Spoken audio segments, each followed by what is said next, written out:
Les sécheresses ou les pluies intenses qui se manifestent en tout point du globe nous montrent année après année que le changement climatique s'accélère. En cause, nos émissions de gaz à effet de serre, issues de la combustion d'énergies fossiles, charbon, pétrole et gaz, qui agissent comme une cloche posée sur notre planète, augmentent la température et créent ces épisodes météorologiques extrêmes.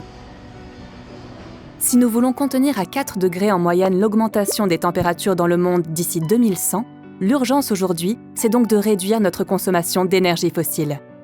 Outre leurs effets sur le climat, les énergies fossiles, utilisées dans l'industrie, les transports et pour la consommation humaine, sont importées de pays étrangers et nous rendent dépendants. Elles pèsent lourd dans notre balance commerciale, 64 milliards d'euros en 2024. Réduire cette dépendance est également un impératif.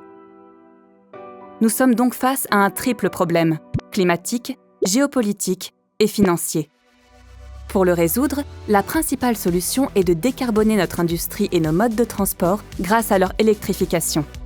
Cela nécessite de développer massivement des moyens de production d'électricité décarbonés tout en visant notre souveraineté énergétique. Qu'est-ce qu'une énergie décarbonée ?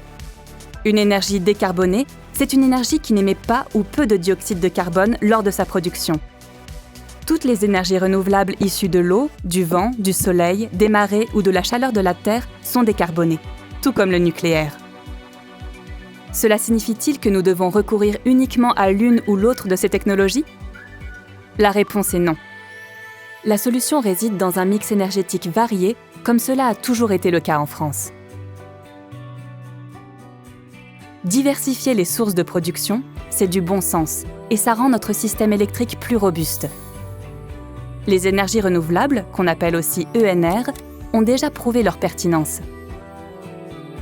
Selon l'Agence de la transition écologique, l'ADEME, de 2000 à 2024, le développement des ENR en France a permis de réduire de 40% la consommation d'énergie fossile pour la production d'électricité. Quelle place occupent les ENR en France ? Tout d'abord, c'est une production locale et non délocalisable. En France, nous avons de très bons gisements de vent et de soleil qui sont inépuisables, ainsi que de nombreux cours d'eau équipés de centrales hydroélectriques. Nous disposons de 23 000 MW installés en éolien terrestre, de 1 500 MW d'éolien en mer, plus de 26 000 MW de photovoltaïque et de 25 500 MW d'hydraulique. Ensemble, ces 4 technologies matures et efficaces ont couvert en 2024 33% de notre consommation d'électricité. Combien ça coûte ? Le coût de construction du mégawatt installé de l'éolien terrestre est en moyenne de 1,4 million d'euros. Celui du photovoltaïque au sol est en moyenne de 0,8 million d'euros, le tout financé par les investisseurs privés. Et même si nous importons de l'étranger une partie des composants, comme les panneaux solaires ou les pales d'éoliennes, ces achats ne représentent que de 5 à 15% des investissements. Et la filière de production de ces composants est en plein développement en Europe. Et qu'en est-il du coût de production ? La Commission de régulation de l'énergie, la CRE, estime qu'en 2040, le coût du nouveau nucléaire sera de 100 € par mégawattheure, hors coût de la gestion des déchets. Pour sa part, l'ADEME prévoit que les coûts des ENR, qui baissent de manière significative depuis des années, devraient être compris en 2040 entre 70 et 80 € par mégawattheure, coût de stockage et flexibilité compris, grâce aux progrès technologiques et aux économies d'échelle. Les ENR deviennent donc compétitives. Et l'intermittence, c'est un problème ? La production des parcs éoliens et solaires varie selon les saisons et au cours d'une même journée, mais de nouveaux leviers de flexibilité du système électrique existent. L'intermittence de l'éolien et du photovoltaïque peut être compensée grâce au stockage de l'électricité dans des batteries ou via des stations de transfert d'énergie hydraulique par pompage, des STEP.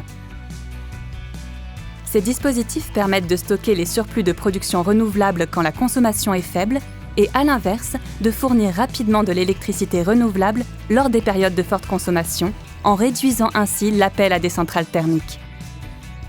Cette flexibilité a un impact positif, à la fois sur les prix de l'électricité et sur le bilan carbone du mix. Autre atout, les ENR sont rapides à installer. Cela ne prend que quelques mois et faciles à démanteler pour ramener l'environnement à son état naturel. C'est ce qu'on appelle la réversibilité.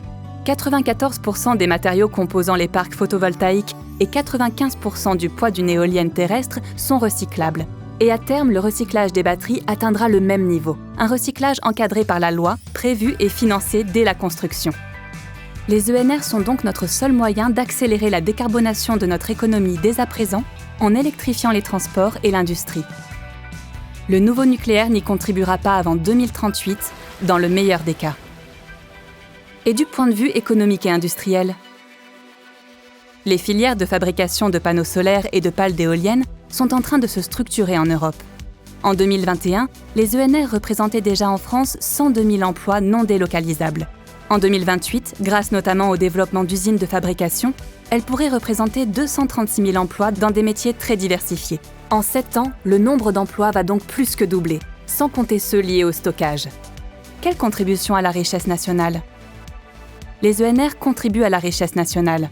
En 2022 et 2023, lorsque les coûts des énergies fossiles et donc le prix de l'électricité ont fortement augmenté, les énergies renouvelables ont apporté 5,5 milliards d'euros de recettes à l'État sur les 2 ans, ce qui représente 50% du coût du bouclier tarifaire mis en place au moment de cette crise pour protéger les consommateurs.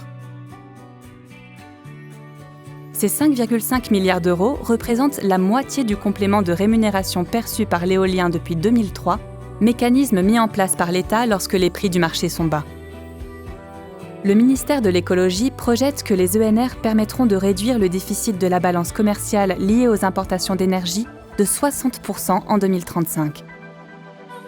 Comment les ENR sont-elles perçues ?